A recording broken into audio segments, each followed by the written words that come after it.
Hey y'all, and welcome back to another video with Diaries of a Black Girl. Thank you guys for joining me again, and thank you guys so much for the love on the last couple of videos. Make sure y'all like, comment, and subscribe below for more videos. As you can tell from the title, today we are going to be discussing colorism. And I first want to start off by saying, in 2024, if you were still asking if colorism is a thing, you need to go do some research. You need to be for real. Because what world are you living in? That shouldn't even be a question at this point. At this point, we should be discussing combating the issue, not if it's a real phenomenon. Do you believe in colorism, and do you feel like it's easier as a female rapper to like make it big when you're like of a lighter complexion? Believe in colorism. Colorism is very real. It's a very real thing, for sure. And it definitely is easier for, not to take away from anybody who is a light skinned rapper, but it's definitely easier for a woman with a lighter complexion to blow up quicker than a dark-skinned woman. Sis asked, do you believe in colorism like we're talking about the tooth fairy or something? What do you mean, do you believe in it? I'm not understanding. Like, how can you be so dense, and how can you, as a Black woman, not make it a point to understand other Black women's experiences? I don't understand. I know you see it because we see it every day on a day-to-day basis. We see it in the media. We see it everywhere, but we're gonna get into that. And I saw the creator that I told y'all before say that oftentimes when we speak about colorism, when it comes out of the mouth of a light-skinned person, it's more receptive. But then when it comes from a dark-skinned person, people are already automatically ready to attack. And it's like, this is their experience, so why is the message less receptive? Which to me just goes back to colorism in itself. So colorism is the discrimination against people with darker skin.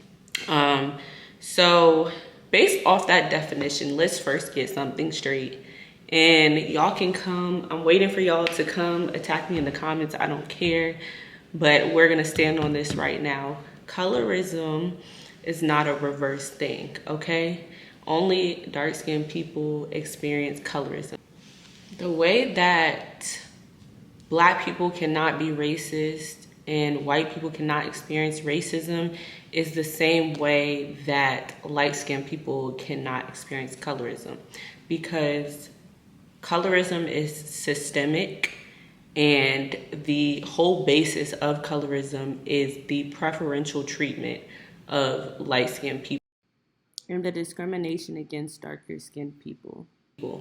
Light-skinned people may have had things said to them about their skin tone, or, you know, maybe in school you were teased or something, but it is not the same thing as a systemic discrimination against your skin tone, because in most cases you will benefit from the fact that you have a lighter skin tone. So when darker skinned women are speaking out on their experiences, light skinned, sorry y'all, I realized that I kept saying women, but colorism can affect men and women. Women need to stop combating that with, oh, well, I experienced this. Okay, well, it's not the same thing. And in the Black community, we need to stop attaching color to personality traits, because it's very harmful for people's lives. There are studies that show that the existence of a wage gap linked to skin color widens as the shade of the worker darkens. There are also studies that supported the fact that police are killing more people of darker complexion. There's also been studies that have shown that darker skinned people receive longer prison sentences than light skinned people, just reinforcing the fact that this is systemic. So like I said before, there is no reverse in this. There's often this misconception, and I at one point had this misconception, that colorism was only something that Black people placed on each other or did to each other. But the whole idea of colorism and these Eurocentric beauty standards, like I said in my last video, that whatever is closer in proximity to white is deemed better. And I think that that still shows in society who gets opportunities, who gets jobs. Not something that we just cast out on Black people. Where do we even get these views from? Like, we get these sentiments from racism. And colorism is not something that just affects the Black community. It's something that's global and worldwide. Just reinforcing that European beauty standards affect all oppressed people around the globe. Just like there's a huge $billion skin lightening industry. I'm gonna insert a clip. This is on YouTube if you guys wanna watch. But basically it's a group of Black people discussing, I don't think everybody was Black, I don't remember, discussing colorism. And one girl was someone who lightened her skin. She was a dark-skinned woman. She did skin lightening. I think she went on to sell skin lightening cream, but she said there was distinct differences of what she experienced, how she was treated when she was light-skinned versus when she was dark-skinned. Can you tell me why you started to bleach your skin? It's like you growing up in school, you have mainly guys making fun of your skin color and calling you charcoal, calling you dark. So growing up, you just start to feel like, oh, okay, no one likes me because of my skin color. Like, okay, I see. So that kind of does something to your head, you feel me? And also we have social media. They do praise lighter skinned women, Latinas, whatever, pale skinned women. So that kind of makes you feel like you're not desired, you feel me? So, and that's why I started bleaching my skin. That's why I started skin lightening because of it. I felt like lighter skinned women, they were more desired and they get away with more and they have more privileges than I did. I think I'm a lot less interested in the personal experience and more just like, why is this a multi-billion-dollar industry? Like, why is Dove, something in the U.S. that, they just sell bar soaps here, but in Asia, they literally are selling skin bleaching. Asia and Africa, the Caribbean, we need to talk about how this is like a capitalist enterprise that is invested in people lightening their skin. That to me, I think that's why it's important to remember who benefits from people lightening their skin. As I highlighted, colorism is systemic. It is more than a social phenomenon. And I think we really need to talk about this sentiment where people be like, oh, it's just my preference. No, y'all are just anti-Black, like I said in my last video. Let's be for real. Why is that your preference? There's a historical connection to why you prefer lighter skinned people, why you prefer something that's closer in proximity to white. Because oftentimes when you hear these people speak, like many rappers and people who spit out these colorist sentiments, they'll say that they don't want their children to be as dark as this. It's not a matter of, oh, this is my preference. It's a matter of you're just anti-Black. If you do any of the following things, then honestly, it gives colorist in my eyes. I'm sorry, argue with your mama. Number one, the people who make Facebook posts that say kid goals under photos like this. Meanwhile, the mama looks like me and the daddy looks like Wesley Snipes. Why are y'all praying for light-skinned kids specifically? Number two, we have the light-skinned people who deflect to their own experiences anytime a dark-skinned person talks about colorism. Bonus points for the ones that dismiss dark-skinned women as jealous. Three, the Black people who tell their kids to stay out the sun so they won't get black. This one is self-explanatory. Number four are the brown-skinned people who act like they're going to melt if they get called dark-skinned. Y'all are one sunstroke from Chris Brown not letting you in his section. I'm sorry. At this point, if you have ever used the phrase, it's just a preference during discussions about skin tones, I'ma just say you a colorist to be safe, my boy. And I'm gonna pop in right here some of the rappers, the colorists, celebrities, and some of the things they said. I don't like women with my complexion. I like light-skinned women. I want you to be lighter than me. I love African-American women, but I just don't like my skin complexion. Okay. Well, I like your skin complexion. We too gutter. Black people, my complexion, we too gutter. Light-skinned women, they more sensitive, There's some dark-skinned women out here sensitive. No, they too tough. They too tough. These are the exact type of sentiments I was talking about that are harmful to dark-skinned women. Basically deeming them as more tough, more masculine, And these are the things that pour over into their lives, such as getting harsher prison sentences than lighter skinned women. Light-skinned women, we could break them down more easy, you know what I'm saying? Okay. Yeah. I would cop a dark-skinned chick. She just got to be fine. Okay. Her? Does that mean you gonna Spank, yeah. Would you cuff a dark-skinned woman? Would you marry a dark-skinned woman? I don't know. She got to be worth it. Oh my God. And it's never gonna be no dark skinned girl. Like to be my wife? Yeah. I don't know. I ain't met one yet that I want. Why?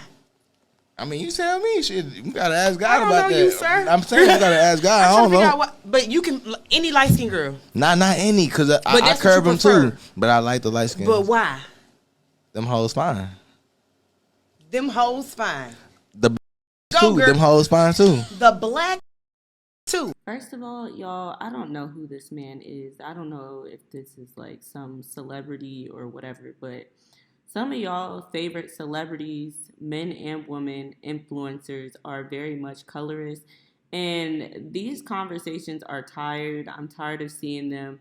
I'm tired of the anti-blackness. We attach these personality traits to color, and we also attach masculinity and femininity to skin tone as well. That's the same way that many times dark-skinned men are sexualized and are praised, and people fetishize them because they're deemed more masculine, where light-skinned men are deemed more feminine. Therefore, y'all do the same thing to dark-skinned women, casting them off as more masculine. And we can see that in shows like Martin. We can see that in The Proud Family. On TV in general, there's a lack of representation of black women, but even more dark-skinned women. Oftentimes in shows, the black female main character, the black female character, side character is almost always mixed. Like there's very few times where you see a black girl, and very rare to see a dark-skinned woman portrayed. Netflix is one of the biggest perpetrators. We do not ever see black girls on shows, dark-skinned women on shows. There is always going to be a mixed person represented as the black character. Even when shows have tried to hit on the topics of colorism, like Grownish, and it was done by Kenya Morris, who is the worst person to hit on this topic. It was done by Chloe and Halle in Grownish, who are very clearly not dark-skinned women.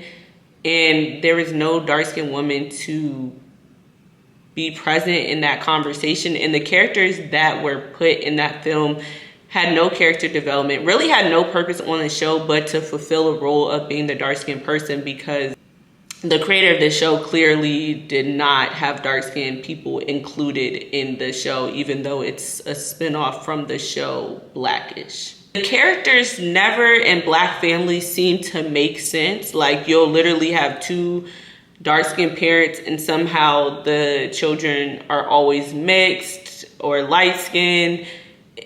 Like there's no realism to like black families. And oftentimes, going back to what I was talking about in shows, we have seen on The Fresh Prince and also on My Wife and Kids, dark-skinned women characters just replaced by light-skinned women characters. And we see in My Wife and Kids a complete personality switch between the dark-skinned daughter and when she is now the light-skinned daughter. There's a distinct difference in how the character acts. Colorism has a big history in the black community, and it often played out in many different institutions in the black church, in historically black universities, in sororities and fraternities. There were paper bag tests to get into the universities. And at one point in time, almost all the HBCU presidents were light-skinned men, and before that, they were white. Something I thought also is very important to talk about is social media and how light-skinned women are boosted onto the algorithm. Same way when you go on TikTok and you look up something, it's going to be all white people popping up unless you type black girl after it. The algorithm is very racist, and I think it's way harder to become an influencer as a black person because you're just not put onto the algorithm, but even more so as a dark-skinned woman. Even if we're talking about natural hair like I did in my last video, when you look up natural hair videos, it's like light-skinned woman with loose textured hair. I saw a tweet a long time ago that was like basically saying it's so much easier to become an influencer, or you don't have to have as much talent because people are just gonna praise you because you're light skinned. And I wholeheartedly agree with that. I think that some people get boosted up and it's just literally people are fetishizing them because I don't see why their video would go up. If we are going to make strides within our community, if we are going to combat our anti-blackness, if we are going to combat our Eurocentric standard of beauty, if we are going to combat the systemic oppression that darker skinned people face, then we have to continue to have these conversations. We have to continue to call out colorism. We have to continue to call out our own internal hatred, because at the end of the day, this is affecting people's lives. This is affecting their ability to be employed. This is affecting them being incarcerated. If we can understand the concept of racism, I don't understand why we can't understand the concept of colorism. Anyways, I hope y'all enjoyed this video, and I hope this video has inspired you to look into yourself and see if you have some internalized anti-blackness. I hope this causes you to call out your favorite influencer, your favorite celebrity. Honestly, this is why we need to stop idolizing celebrities and influencers, because honestly, most of them are problematic, but that's another story for a different day. Let me know your comments below. Make sure to like, comment, and subscribe.